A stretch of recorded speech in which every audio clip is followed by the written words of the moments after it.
Friends, আমি সমীরণ Das, WB Gurupur YouTube চ্যানেলের পক্ষ থেকে সবাইকে আন্তরিকতা জানাই। আমি তোমাদের আজকে বায়োলজি ক্লাস 12 এর ইউনিট 1 এর অর্থাৎ কোশ্চেন নম্বর 5 এর যে লং কোশ্চেন গুলো থাকে সেইগুলো নিয়ে বিস্তারিতভাবে আজকে আলোচনা করব। তোমরা ভিডিওটি ভালোভাবে দেখতে থাকো। দেখো কোশ্চেনগুলো দেখতে থাকো। কোশ্চেন নম্বর 5 এ শুক্রাশয় ও ডিম্বাশয়ে, শুক্রাশয় এবং ডিম্বাশয়ের যে কোলাস্টাইনিক গঠন চিত্র সব মনে করো, খুবই ইম্পর্টেন্ট এবছরের জন্য। তোমরা দেখতে থাকো, ভাগ্য ভালো হলে কোশ্চেন নম্বর 5 পড়ে দাগ নম্বর পড়ে দিতে পারবে।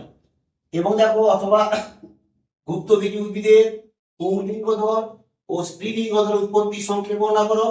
এবং দেখো তারপরে রেখেছি রজত চক্র কি, রজত চক্র চলাকালীন ডিম্বাশয় ও জরায়ুর মধ্যে কি কি পরিবর্তন ঘটে সেটা সংক্ষেপে বর্ণনা করো। আরেকটি কোশ্চেন দেখি, দেখো সপুষ্পক উদ্ভিদের নিষেক এবং দ্বিনিষেক পদ্ধতির চিত্র বর্ণনা করো। আর একটু এক্সট্রা তোমরা দেখে যাবে পুঞ্জনতন্ত্রের গঠন, যা পরীক্ষার জন্য অত্যন্ত ইম্পর্টেন্ট। আমরা নেক্সট পেজে তোমাদের আবার কোশ্চেন নম্বর 2 থেকে আবার কোশ্চেন দিবে।